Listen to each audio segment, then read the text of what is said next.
written language is made up of increasing units. The most basic of these units are words. Words make up phrases and sentences. Sentences then make up paragraphs. And when several paragraphs are put together, we can create stories, chapters, essays, letters, poems, autobiographies, and more. All prose is broken up into paragraphs not only because it makes the writing easier to read, it also helps the ideas flow smoothly and logically from basic to complex. To ensure this smooth flow, however, each paragraph must be written in a way that encapsulates one idea or one aspect completely by itself. In this lesson, we will learn how to do this effectively.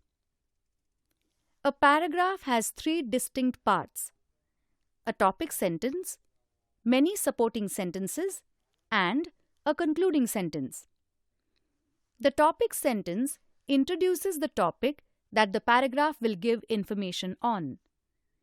The supporting sentences give the different pertinent details relating to the topic. The concluding sentence is the last sentence and summarizes what the paragraph has explained.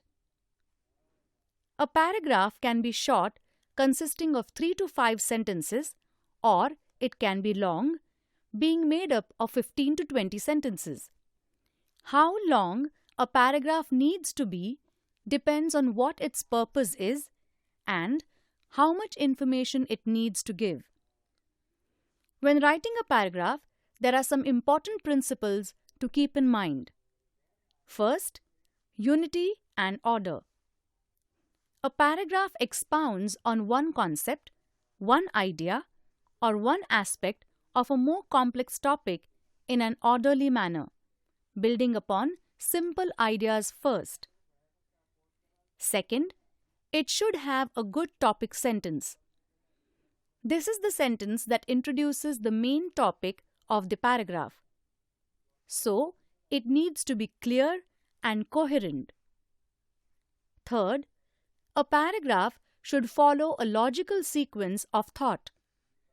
In order to inform the reader better, a paragraph should start with more commonly understood concepts relating to the topic, and then using them to explore the more specific concepts that might not be commonly known. You should also use simple, easy to understand language with a direct style of explanation using mostly short sentences. This is not to say that you cannot use long sentences at all, but remember that many long sentences can make the topic difficult to understand. When writing more than one paragraph, it is important to have a variety of concepts to explain. This makes your writing informative and interesting. Each paragraph should end with a short, concluding sentence that sums up what the paragraph was about. Usually, a paragraph is written in the simple past tense, but that may change depending on what the topic is.